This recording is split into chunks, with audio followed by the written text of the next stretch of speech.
আসসালামু আলাইকুম রহমতুল্লাহ।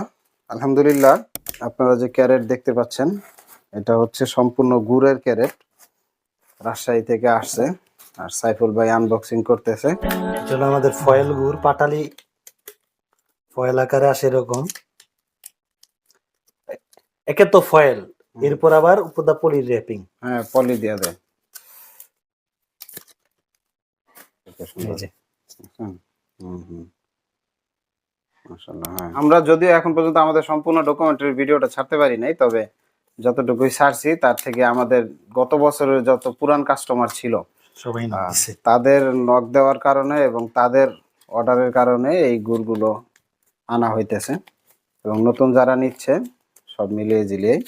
আর এই যে প্লাস্টিকের ক্যারেটটা দেখতে পাচ্ছেন, এটাই করেই মূলত গুড়টা আনি আমরা। এটা করে আনার কারণ হচ্ছে যে যাতে গুড়টা অক্ষত থাকে, কোনো ড্যামেজ না হয়। আমরা আমাদের দিক থেকে সর্বোচ্চ চেষ্টা করি। আল্লাহর রহমতে যেভাবে প্যাকেজিং করে পাঠাইছে হুম হুম কোথাও কোনো স্পট পড়ে নাই। এই যে বীজ গুড় হয়ে যায়। হ্যাঁ, দেখা যেতেছে এগুলা একবারে ফ্রেশ। আজকে আমি যে একটু বীজ গুড় আনছিলাম, হুম হুম তো অফিসে চা খাওয়ার সময় আর পিছন দিয়ে একজন একটু নিয়ে খাইছে, খাইয়া কইতাছে ভাই মাশাআল্লাহ এটা কি গুড়। হুম পরে বলছে ভাই আমার অবশ্যই এটা আসলে আমার 1 কেজি গুড় দিবেন।